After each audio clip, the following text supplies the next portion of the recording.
God bless you and kingdom blessings. This apostle coming at you.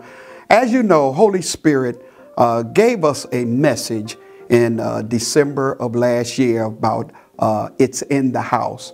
Out of that sprung forth an awesome summit that we did in the month of February, which was professional, that dealt with all of the things that we deal with each and every day. Credit repair, writing business plans, writing books. Well, we want just to be a blessing to you. We're going to have another one coming up, but we just want to show you how blessed those who attended the last summit was.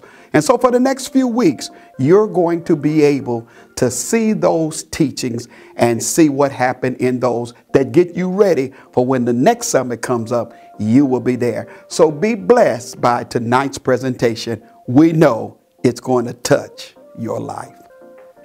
Are you just as excited as I am for this powerful presentation that you will be hearing in the next few minutes? I would like to bring a couple of things to your attention. One, if you have any questions, there's a little box that's down there that says I am.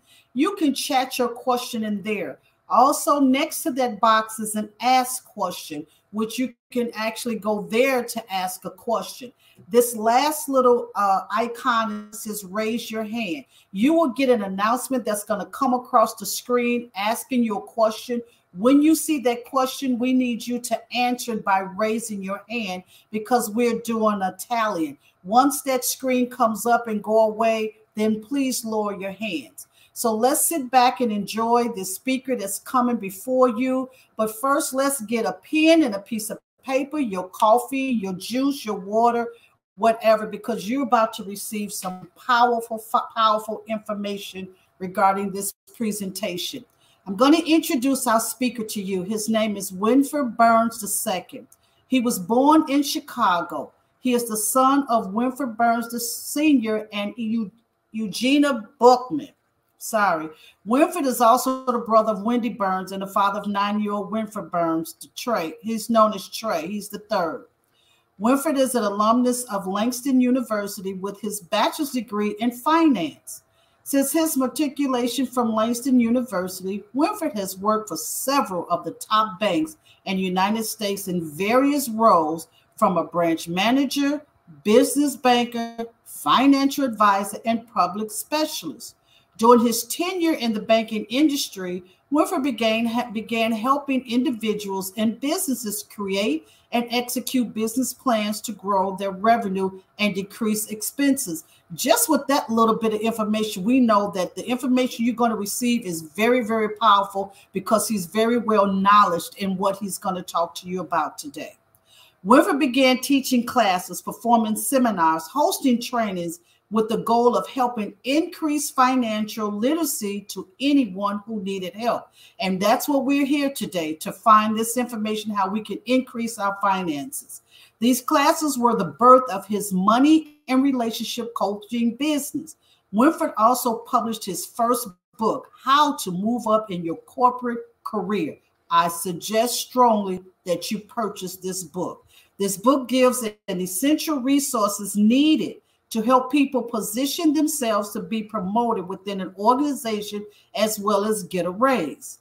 Winfred also began his own media network, Global Drive Network, with the Scoop Show he co-hosted. It is called Global Drive Network, which also hosts live events all over the country discussing a wide range of topics such as social justice, relationship, religion, politics, and much, much more. Winfred accepted his call to ministry in 1998 while studying at Langston University. Since accepting his call, Winfred has preached a message of hope and salvation ever since. Winfred has served as a worship leader and as an associate minister at John W. Coleman Chapel and at Pilgrim's Rest Baptist Church. Winfred has also served as an assistant pastor under his father, Winfred Burns Sr., while served on the worship team and as a minister at Maple Apple Ministries under Reverend Dr. Denise Kingdom Greer, while finishing his Master's of Divinity at Western Theological Seminary. Currently, Winfred is an associate pastor / pastoral resident at Tabernacle Community Church, where he is part of the teaching team, the social team, and leads TCCs and novated projects where he is helping people learn that their work is part of the kingdom mandated to spread the gospel. Winfred released the first work relationship book, How to Survive Relationship Storms, in 2021. Another book I advise you to invest in. You can find him on social media under Winfred Burns II. So let's just put our hands together and welcome our guest speaker today, Winfred Burns II. There's your first question. You can raise your hand to answer that question, and it will start tabulating for us. Thank you very much for your participation.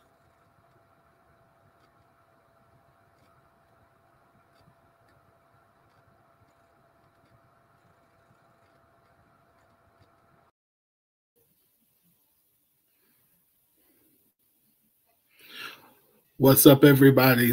Listen, I hope you all are ready for a powerful, power-packed hour. Thank you, Ms. Deborah and Markia, for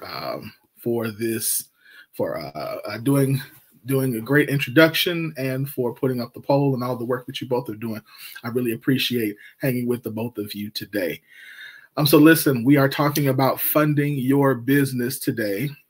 We're talking about funding your business, and I know that is, if you are a business owner, an entrepreneur, that is something that you are serious and in need of. The post went away too quick. I'm sorry. So I didn't see what the percentages were of people who have. The question was, you're supposed to raise your hand if your business is under $100,000 in annual revenue. So since it went away real quick, in the comments, type 17% of people here said they're under 100. Awesome. That is awesome. I appreciate that information. Thank you. So that helps me know where we're going to go here in this presentation. So again, I'm Winfred Burns II. As you heard, I have my undergraduate studies is in finance. And after obtaining my undergraduate degree from Langston University, which is a historically Black college in the state of Oklahoma, I have worked for several financial institutions. And during that time in financial institutions, I observed the difficulty it is for minority business owners to get access to capital for businesses, as well as capital in general. And so that was the beginning of me doing what I do now. One of the things I do now, which is to help business owners, to help businesses position themselves to eliminate debt and to create wealth. So I'm excited to be here. I'm excited to work with you. I'm excited for any question that you potentially have. So during this presentation, if you have questions, please do not hesitate to put them in the comments. I will try at the end to go back through and get all of the questions. And if I don't get to your question, you see my email there on the screen. Please go to write that down and send me an email if I don't get to your question. Or if you follow me on social media already, simply send me an inbox or a DM, and I will do my best to answer your question. So let's talk about funding your business. Let's get into it. I hope you all are ready. So when we talk about funding your business, we know historically that most small businesses are funded one or two ways. Most small businesses are funded one or two ways, either through personal investment or family investment. Personal investment is an investment where the business owner either takes money or cashes out their retirement fund and uses that money to start a business, or the business owner takes out a loan or line of credit, either against their home, using their personal credit cards or things like that, things like of that nature, to fund the startup cost of the business, or they just save up the money and use that to start the business. That's a personal investment. A family investment would be you pitch your business to your family, or you just ask, and your family and friends would give you money to start the business. Those are typically the way that businesses have been started in this country. But we do know, based upon research and a study that was done in 2017, that access to capital was the largest issue that business owners came away with saying was a problem. We further know that lack of credit or access to credit or access to capital is the largest issue for Black-owned businesses, so much so that it is even harder to get business credit if you are a Black-owned business. You are 19% less likely to get approved for a loan or a line of credit if you are a Black-owned business. And what makes this even more difficult, or more difficult, is that this same statistic is not only for new businesses, but these are businesses that generate revenue upwards of $1 million, still have some of these same issues that we're seeing. So I bring that to us to say that though we can go through the traditional route of banks and financial institutions, and we'll talk about that, there are other options for us that we need to explore in order to position ourselves to really grow our businesses, to really get funding for our businesses. So I hope you're ready. If you're ready, I hope you have your pen and paper ready. I hope you guys are ready with your questions, if you have them, because we're going to go through some of the primary funding options for small business owners. Y'all set? All right, let's go. So the first thing, we had talked about this a little bit.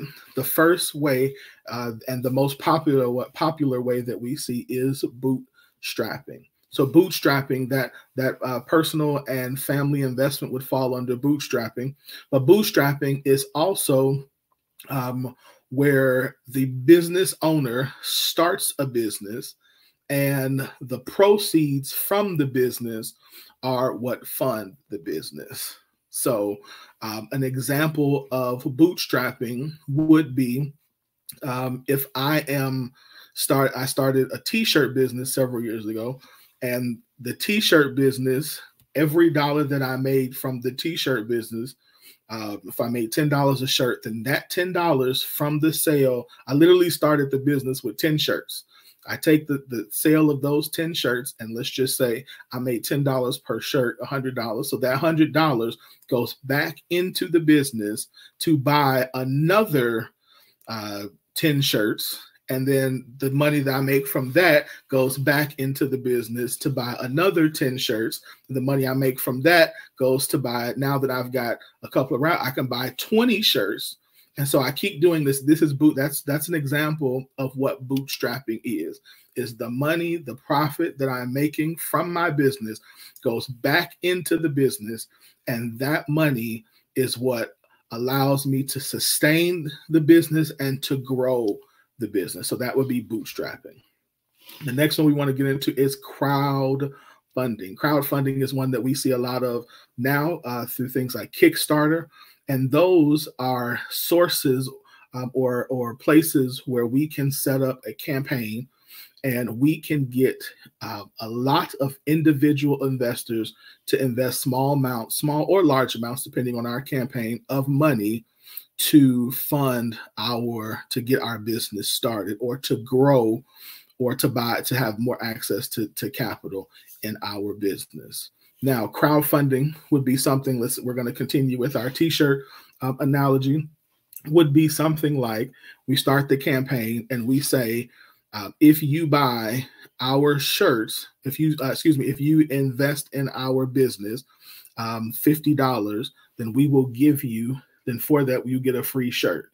Now you want the money, but the goal is, of course, number one, to get the money so you can invest, because let's just fictitiously say the shirt cost you $10 to make. So you're going to make $40 from that, but you're also buying their buy-in into the business. The good part about crowdfunding is that there are actual some angel investors, sometimes venture capitalists who will stalk crowdfunding campaigns to see what's coming, who's out there, if they can get into a good early business and help them, typically for a percentage, help them kind of grow their business.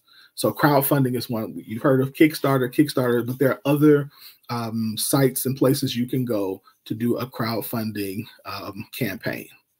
The thing I like about crowdfunding is kind of what I just alluded to, is that not only can you get money, but you can also, number two, you can create some buzz around your business. One of the things that's really good about this is you can go beyond your friends and family and people who you might not know, who could help get the word out about the business that you're trying to launch. So these people will be kind of additional, I won't say, well, they're not free, but there'll be additional marketing and advertising for you because they've supported your business. They also want to see your business do well. So crowdfunding is definitely an option. Another option, and the one that I have been saying all day is the most underutilized option for us, is the option of partnerships. So we typically think of partnerships as an arrangement of ownership, or as where we can manage the business, but we also have to look at partnership as an opportunity or as an arrangement to also fund our business. So if me and Miss Deborah want to start a t-shirt business, and I have $10,000, and she wants to start a t-shirt business or a clothing line, and she has $10,000, instead of us bringing our individual $10,000 to start a business, two separate businesses, we can say, you know what, we would be better together. So let's put with our $20,000 to properly fund, to buy shirts, to buy machines, to get a website. And we also have the benefit of having different expertise. So if my expertise is marketing and advertising, and hers is finance and accounting, then I don't have to worry about trying to figure out how to do finance and accounting.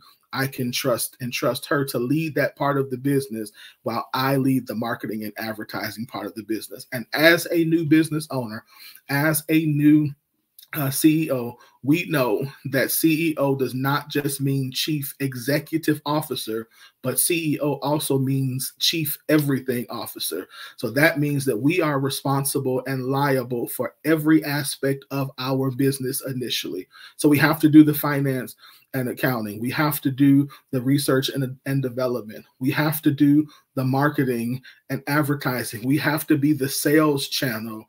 We have to be all of the things that our business need. We have to be human resources. All of that is who we have to be when we're starting a business, because we're a new business, so we can't hire typically. And so because we can't hire, that means all of that falls on us. And what I typically see is that the thing that we are not good at is the thing that we typically don't do.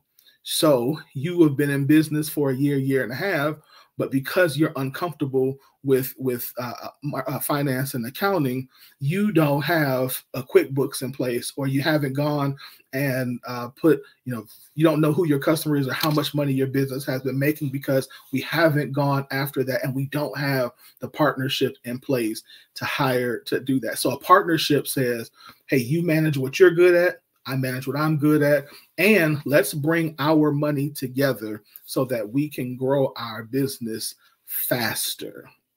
That's the benefit, is we can do things faster. So that's my partnerships is something I tell all of my people I coach, you really need to take a look at this, because especially in the early stages, funding can be difficult. But even though funding is difficult, the more sales you can get, the faster you can get the sales, the better it's going to be for your business. So other options. We're gonna go right to left on this time. Other options would be venture capital. Venture capital is again, also angel investors. Venture capital is the example I like to give is like Shark Tank, where you find someone who is wealthy, someone who has money to invest, and in exchange for a percentage of your business, they will give you funding. They'll give you money in exchange for a percentage of your business. So that's venture capital. That is also, again, that's the Shark Tank example. The way that you come prepared for venture capital, we'll get into that a little bit more. But the primary thing you want to know is the better your sales are, the less equity you'll have to give away. Yeah, we'll stop there. Excuse me. And then we have financial institution loans and lines. So financial institution loans and lines are loans and lines of credit. They are also credit cards. They also are equipment finance, as well as you'll have lines of credit to support payroll. Those are funding sources that typically are not available to new business owners, with the exception of credit cards. You typically are not going to find a loan or a financial institution who are giving startup money in the form of loans or lines of credit. Typically, we're going to want to see 3 years in business, and we're going to want to see that you have increased revenue year over year. All right. So then another one would be the SBA. SBA is a Small Business Administration. The SBA is a federal agency that provides resources for small business owners. The SBA connects the business owner with consultants, with people, subject matter experts, with business experts, with successful entrepreneurs to walk you through the process of starting a business and being able to go to a financial institution, a credit union, a bank, to ask for a loan or a line of credit. So the SBA is not a bank. SBA is not a lender. They have partner banks and lenders that they work with all across the country, that when that bank, that financial institution, sees that you have gone through the SBA process, it will help you get approved for a loan or a line of credit. So an SBA, I have to say, the SBA is not a bank. They will help get you prepared for a bank. And so I want us to be aware of that. The SBA, because the SBA has such a great history and has great relationships with tons of financial institutions, then if you go through the SBA process, then most lenders will give you a discount on your interest rates on a loan or a line of credit. But the SBA is not a bank. That is one of the biggest things that I have to let people know. And SBA, I will say this, is if you are a startup, is a good agency to work with, because not only will they pair you with somebody, but when you're paired with somebody, what that person does is provide you mentorship. They'll help you write your business plan. They will get you prepared to present your business, not just to financial institutions, but to venture capital, to potential partners, to angel investors, to other opportunities that you could have for grants, for pitch competitions. You're more prepared for those if you go through the SBA, again, because you're going to have mentorship, you're going to have access to the resources of the SBA. But I want to be clear, the SBA is not a bank. So I want to say that. Other funding sources are angel investors. So we talked about crowdfunding, we talked about venture capital, but angel investors are also just individuals too. So they don't have to necessarily be through private equity or through crowdfunding. There are actual spaces that you can go to look for angel investors, some of which are looking for specific industries, but some of which are just looking for either startups or early phase startups. And when I say early phase, I mean you're brand new. Some are saying, hey, I want to see a year's worth of, I want to see proof of concept first. So depending on what they are, what they're looking for, but there are websites that you can go through that will search, that you can search angel investors, and you can go on these, put your information in about your business, be ready to pitch your business to these angel investors, and they could potentially give you seed money. And in most instances, they're looking, well, not every instance, they're looking for, again, a percentage of equity stake in your business. Another pitch competitions. There are pitch competitions where you can go and you are able to stand in front of industry leaders in that area and pitch your business. And if you win, in most instances, it's usually like a first, second, third place, you can get money, free money to go to help fund your business. What I like about pitch competitions is what I just said, is that it's typically done in front of individuals who either work for or major organizations in your area. When I say area, I mean geographically, as well as your area in terms of what service or business you're in. So you can, even if you don't win, if you pitch well, you are in front of key decision makers at organizations, or you are in front of people who could potentially be mentors to you if they like how well you pitch your business and want to invest that time to be your mentor. So I love pitch competitions. I think pitch competitions are something that we should all do. And because pitch competitions gives us an opportunity to really sharpen not only our presentation skills, but pitch competitions gives us an opportunity to meet other people in other industries that we could either partner with, or that we can partner with in terms of businesses, or maybe even partner with in terms of how we're growing our businesses. So that's to network. So that's a great thing to do. Then there are grants. Grants are free money that are given by organizations for the purpose, for different purposes. And so you can go and find grants that will help you grow your business, that will help you start your business depending on the grant. Like I tell the other two groups, I would be very, very, very read through your grants to make sure that it is a grant that you can maintain, okay? Because every grant comes with something that they want in return, whether it's simply they just want you to notify them, tell them how you spent the money, whether it's, something. Every grant has something. So you want to make sure that whatever it is that you have to do to report, to maintain the grant, to keep the grant, you do that.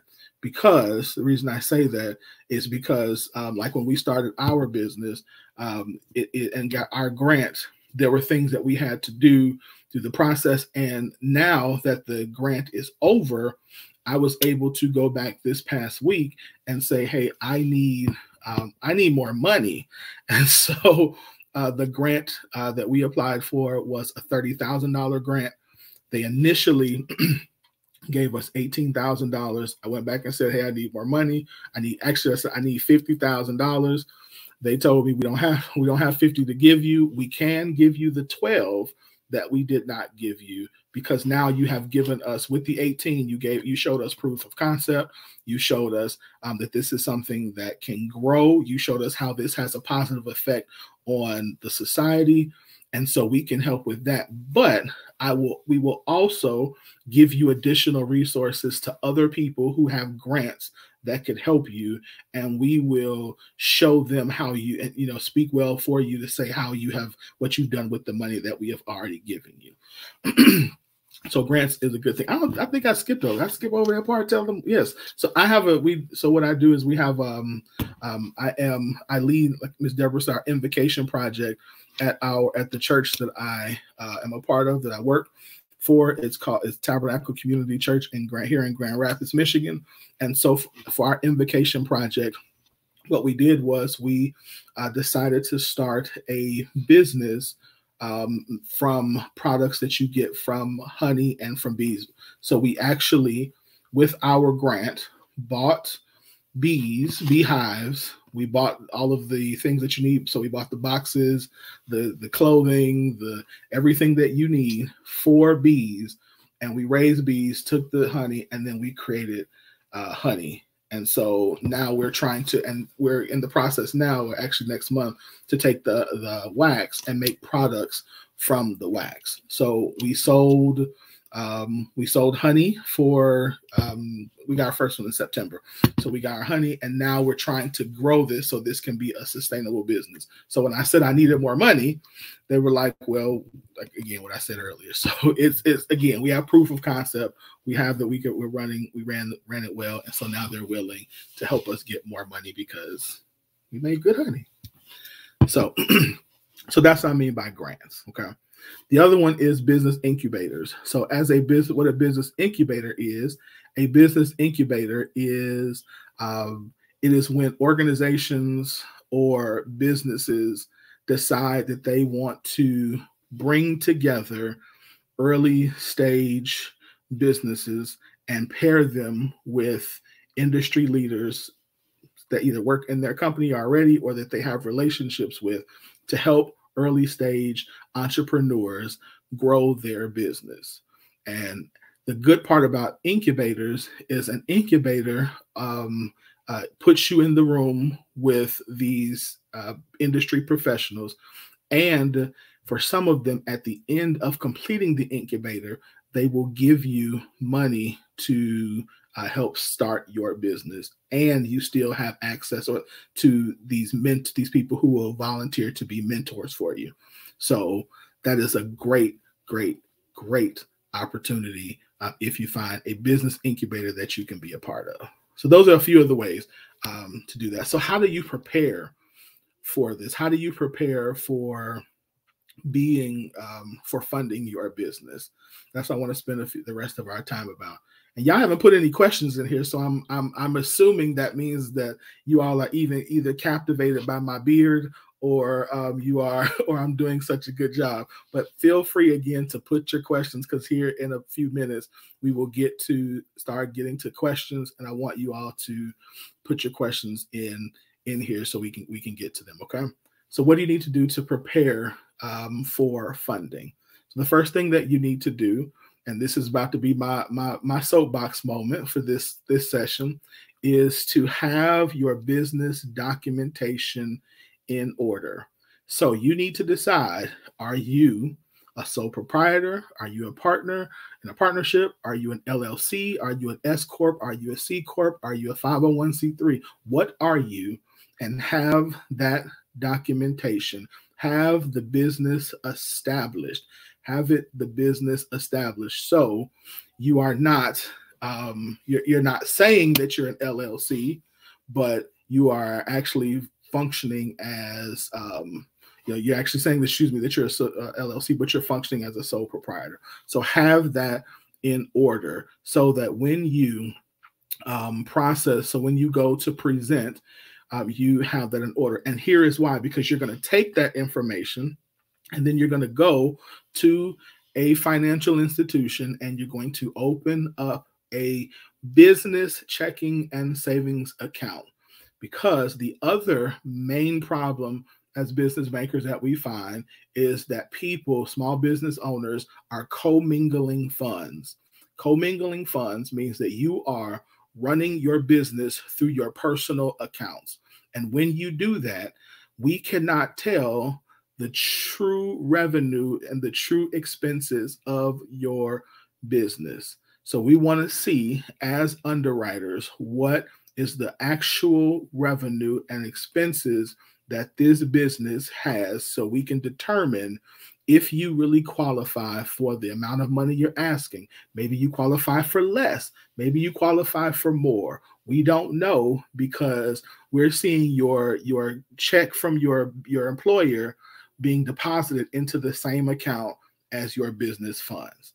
And so you need a business and a personal, a business checking and a business savings account separate from your personal account, so you do not co-mingle funds. You can, you can at any point, you can gift your business money. That is okay, but it needs to be earmarked as that for personal reasons and for business reasons. So for personal reasons, just like when you pay tithes or give money to an organization, you want to write that off on your taxes. You can do that to your business, but it has to be earmarked. And on a business side, you want to see that, so that way, when you go to get funding, we can tell the difference between the income the business has generated versus the gifts that you have given the business to help sustain it.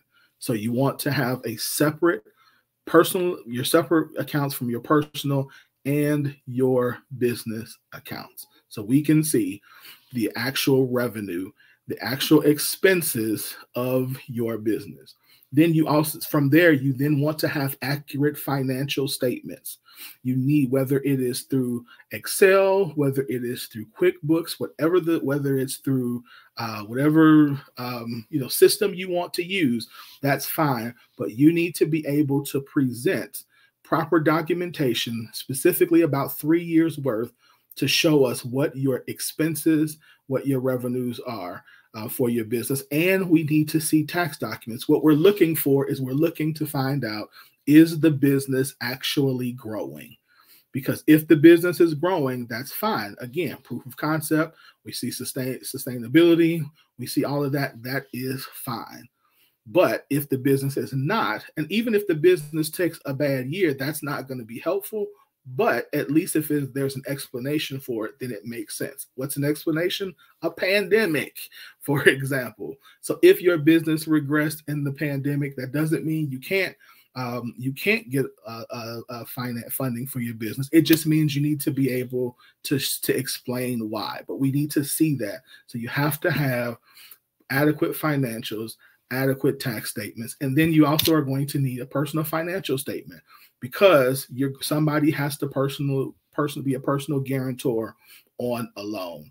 So we need a personal financial statement. This is also why your personal credit is important, because if you want to work with financial institutions, somebody's going to have to be a personal guarantor. So if you have something greater than a 700 credit score, that's good. A class early asked, what if I don't have it? You can get business funding, but it is going to be impossible to get business funding through a financial institution, especially if you're new and you don't if you're under a 700 credit score. So I just want to throw that out there so you're prepared. That's why getting personal credit is important. And then establishing business credit. What I mean by that is, it is easier once you have all of these things, the accounts in place. Once you have your tax ID number and all of that in place, you can actually start getting business credit, smaller business credits through a credit card. So you can do that early on.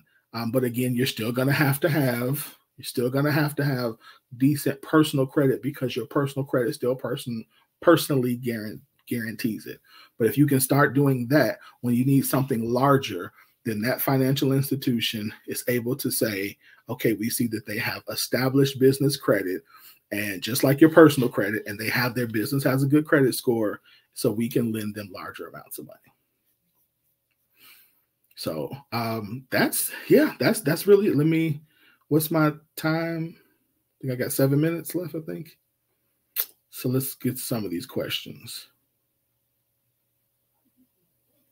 What do you recommend an aspiring business owner do to get off the ground?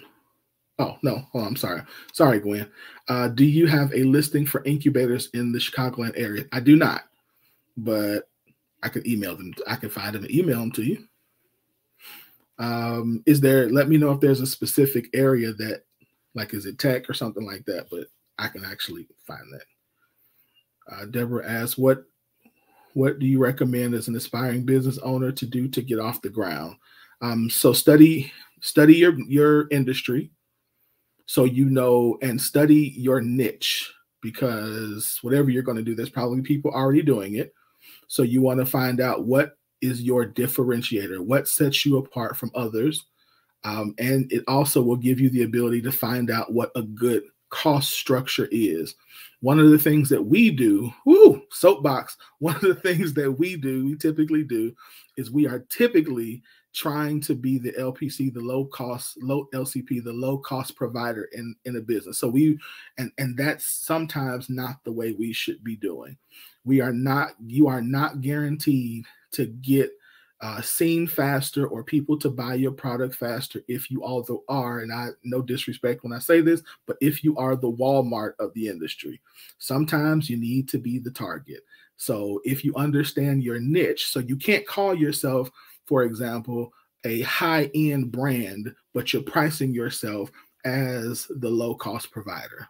That just doesn't go together. So study your niche, study your market, study who you want to be, what your differentiator is, have that. And then the second thing I tell people is to start getting visibility now. So the beauty of social media is that it doesn't cost a lot to start, to get on social media, and for people to see that you are already an expert at what you are doing before they ever have to pay for it. Because once they find out that you're an expert at it, then people are more willing to pay for it.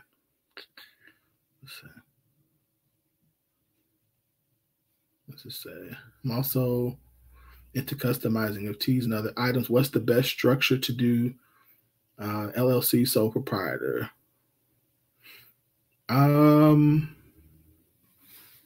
It really depends.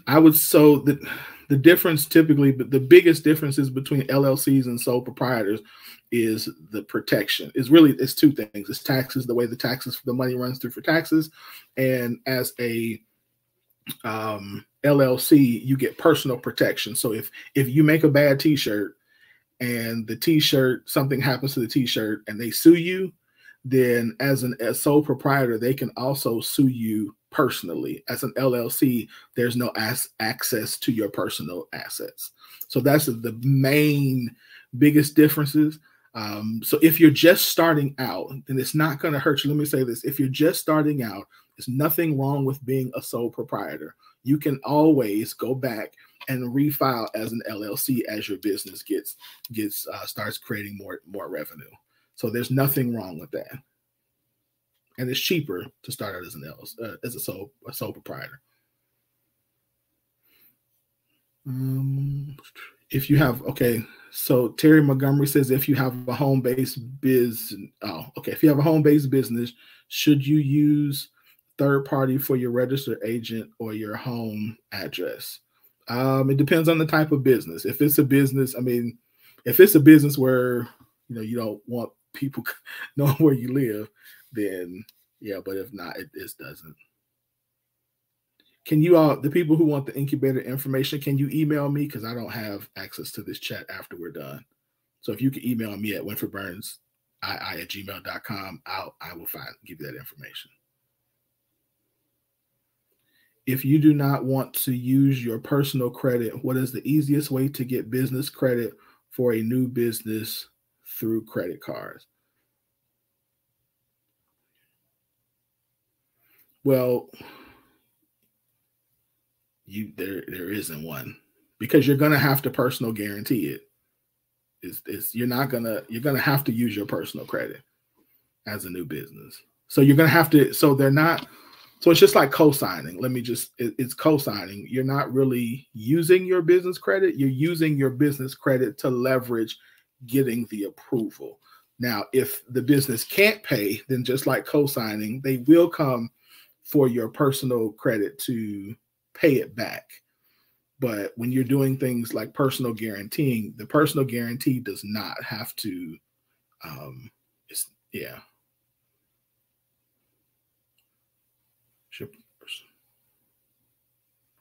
is you're using your personal credit required as proof if you have a DBA. If you're trying to get funding through a financial institution, yes, absolutely. Your personal credit is going to have to be used if you are an S Corp. So I'm just saying it's going to have to, you're going to need it in order to personal guarantee.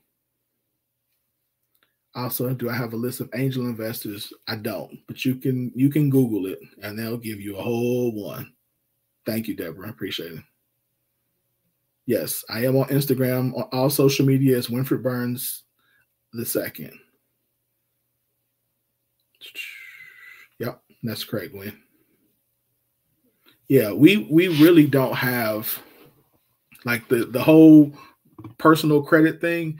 Again, if you want financial institutions, that's where it's coming. If you're going to go through the route of angel investors, pitch, grant, incubators, even bootstrapping. I mean, bootstrapping, again, it will come in if you need to. Where it comes in for bootstrapping is, or partnership, is if you all want to, if you get into a bind and you need more access to capital, then you will. But I said this in the last one, I'm going to say it in this one. Your personal credit, most startups have people have credit issues. It's just the way it is, because there are sometimes you're gonna have to make decisions on whether you're gonna buy this inventory or am I gonna pay my car note, and sometimes inventory wins. That's just the nature of the beast at times. So where personal credit comes in is if you want to go to financial institutions. The other ones, it's not as big of a deal to do that, to have a 700 credit score. I'm trying to help you get prepared for the instance of going to financial institutions. Can I explain a little bit more about the red flags for financial statements? Yes. So the red flags are if you have a ton of debt. So if your debt to income ratio is ridiculous, that's going to be the biggest red flag. If you're over leveraged, that's going to be a red flag. That's typically what we're looking for. We're not looking at like, oh, they have a ton of student loan debt. Nah, I mean, that's could be a problem, but we're really looking to see if you're going to pay us. That's what we really, if you can pay us, if you have to be a personal guarantor. SBA, more info about the programs within the programs, i.e. grants and mentorships, are they free? So the programs within the SBA are, I mean, they're really just, they're mentorship programs. And sometimes they can get you to grants because they have access to grants. The program is really, they are preparing you. The SBA program is literally, they're preparing you by giving you mentorship classes, trainings, things like that to help you prepare your business. That's what the SBA does. So they're not necessarily have the grants. They're going to show you where the grants are. They don't have the funding. They're going to show you where the funding is within there. So even if you did like the idle loans and things like that, they come through the SBA, but the SBA is giving them to a bank. They're sourcing you to a bank. Go to this bank, and this bank is going to help you get that. Thought there were some banks who do not include the business cards on your personal credit as opposed to some who do. If you are the personal guarantor, that's the difference. Are you personally guarantor? Can you talk about DBA that's linked to your LLC when opening a business account? I don't understand. I'm sorry. A DBA that's linked to your LLC. Okay. So, all right. No, because in an LLC, a person has to be the owner. So unless the DBA is the owner, you really can't have that. And even if the DBA, the difference is it's still attached to a social security number. So if I am Winfred Burns doing business as Global Drive Network, even though I have a tax ID number, I'm still filing it under my person, under my social security number. So that I guess could happen, but that really just to me wouldn't make sense because It doesn't, because it's still you in essence. It's just trying to separate you versus you, the business. Yeah. Possibly, Michelle. Possibly. I hope I answered the question.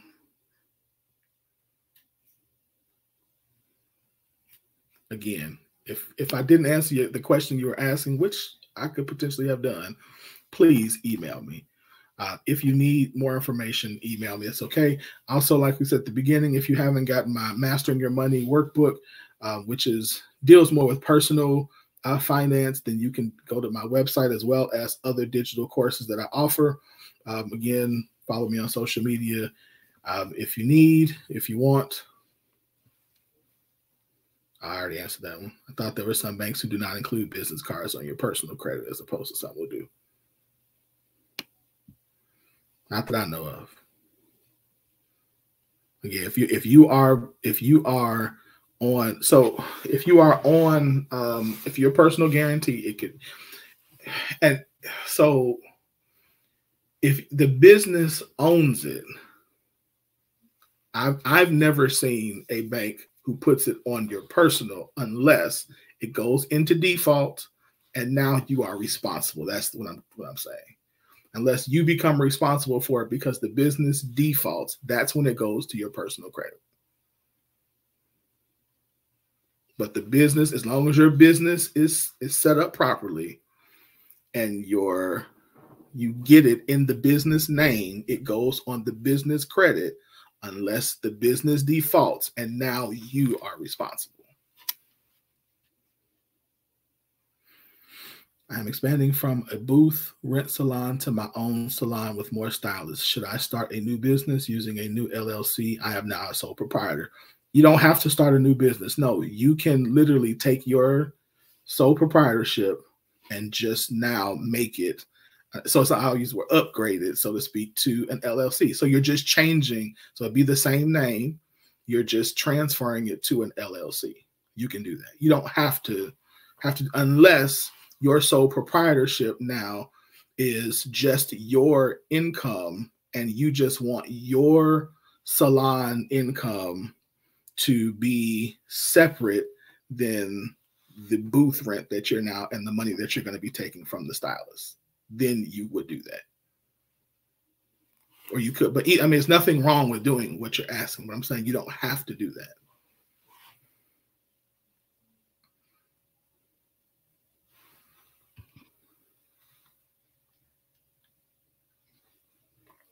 Or if you're getting into products, so say you want to launch products, you can have, an LLC just for products.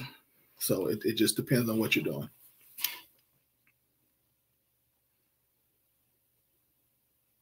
Which I probably would do if I was doing products.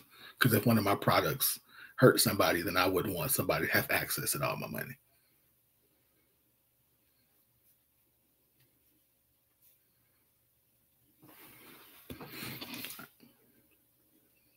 Am I out of time? I ain't even look at them. Yeah.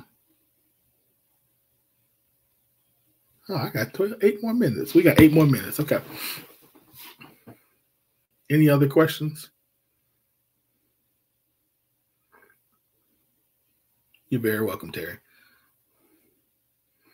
Yeah, since I have 8 minutes, let me reiterate this. If you are a new business owner and you don't have, the biggest things you can do is, again, these things that are listed. And then also, again, get people, show proof of concept, get sales. Sales is the key. If you have sales and you are showing that your business is something that people want to buy, it is a lot easier to get funding.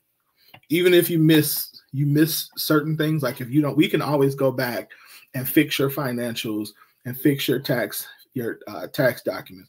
But if you don't have people who are buying, and buying, let me say buying with the caveat at the right price, then it is like we want to see revenue. We want to see profitability. We want to see that this is something that is in demand. If you can show that, you can do that. The other thing, let me throw this out there. If you don't have money and you're trying to start a business, you can start a business with little to no money. So the example and this depends on the industry as well. But for the example I gave the last session was with the last book I did. It didn't cost me, how much did it cost me to write that book? It didn't cost me any money to do it because I pre-sold the book before the book was published.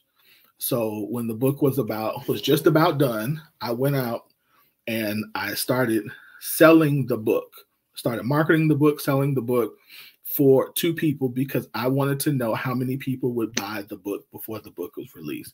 Because if nobody bought the book, I wasn't going to keep writing the book. So I wrote the book. So people bought it, 100 people. I had 100 people who wanted the book before the book was released.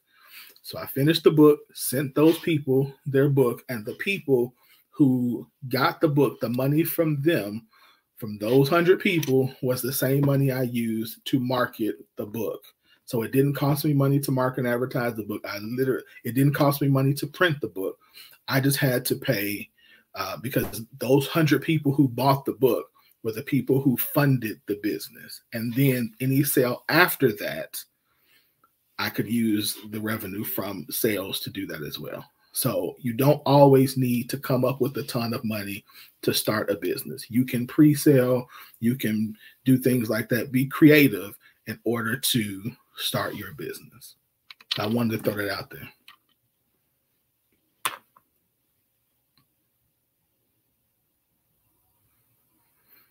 I think we're done.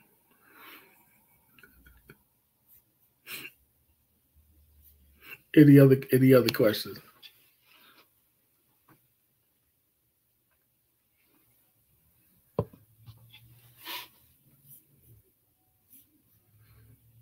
Would it be better? Would it be a better look to lenders' finance to have the new LLC or use the business number from the current business? If you're trying to go to financial institutions, it would be better. So if the current one shows growing profits, it would be better to use the current one. If that one does not show consistent growth or profitability, then it would be better to do the new one. Or, I mean, I guess it really doesn't matter, because if it doesn't show profitability, you're still going to have to wait till you show profitability. So 6 on one hand, half dozen on the other. I think for the sake, again, if everything is in order on the current one, you can keep the current one. But if it's not, then the cleaner the look, the better, in my opinion.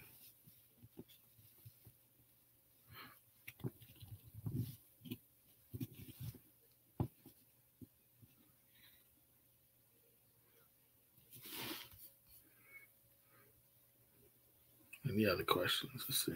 Any more questions?